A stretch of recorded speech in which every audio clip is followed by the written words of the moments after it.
lot of stuff floating around.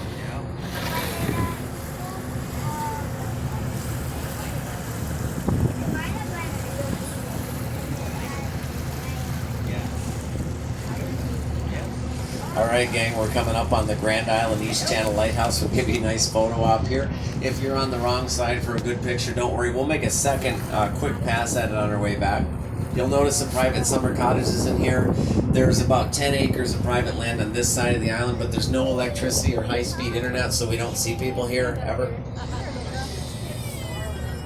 And this is the Grand Island East Channel Lighthouse, established in 1867 to assist ships navigating into the channel. It was operated until 1909 and then abandoned in 1913. It was replaced by a pair of range light towers, which are now located back in South Munising Bay. Their location now serves a better purpose because the range lights are more visible. If you look back at Munising, you may have seen a red light behind us. That's one of the lasers coming off the range light today. This light is privately owned today by landowners of Grand Island. They've done a lot of hard work to ensure its preservation. They actually rebuilt most of the inner structure, foundation. They fixed the roof. The tower's been completely renovated with new copper sheeting. And that's new siding on there. Cedar siding, weathered gray. It's like barnwood. If it looks familiar, it should. The front of our gift shop was modeled to look like this, built to the same scale. And a little info about the last keeper. His name was George Pryor. He spent nearly 20 years here. He raised several children at the lighthouse, and they lived an isolated life, so they used to keep some barn animals. They had a cow, chickens, vegetable garden. His annual salary, $400 a year. No, I'm sorry, $400 plus benefits. It made a huge difference. Anybody curious? Incentives for light keepers was firewood. The amount varied, but this guy received 4 full cords of firewood. That's like 12 face cords. Sound good? I think it's okay. I think Irish immigrants had it a little bit better. The men who were digging the Erie Canal by hand were paid $1 a day plus 1 full quart of whiskey per day.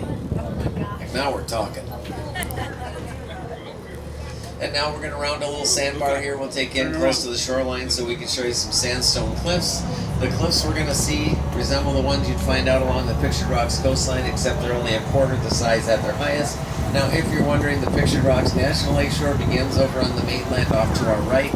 It starts at the sandy beach over here and goes east 40 miles towards Grand Marais. There's about 10 or 12 miles where the cliffs are 200 feet tall. Beautiful sight to see. If you're here in Munising and you want to try out a nice beach, this beach off to our right is top 10 in the country. It was rated by the Weather Channel a few years ago. That's called Sandpoint, top 10 in the country.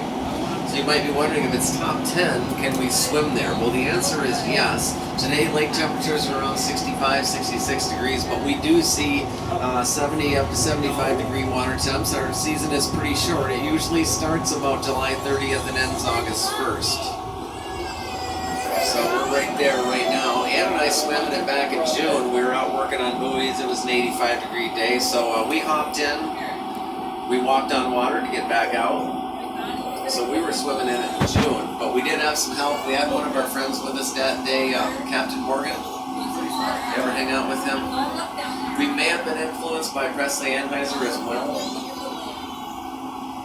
Terrible influence. We have some nice sandstone cliffs off to our left now. Sandstone is basically compressed sand. The weight of glaciers turned this back into stone. It is brittle, fragile. The tree roots bend themselves right into it. See some orange streaks up here. This is from the natural deposit of iron ore. That's rust. And even if it were a dry day, you would see water coming off the rocks about everywhere you go in this shoreline. In the wintertime, this becomes Grand Island ice caves, and there's about a 2 to 3 week season where you can come out on a guided tour and see the ice caves.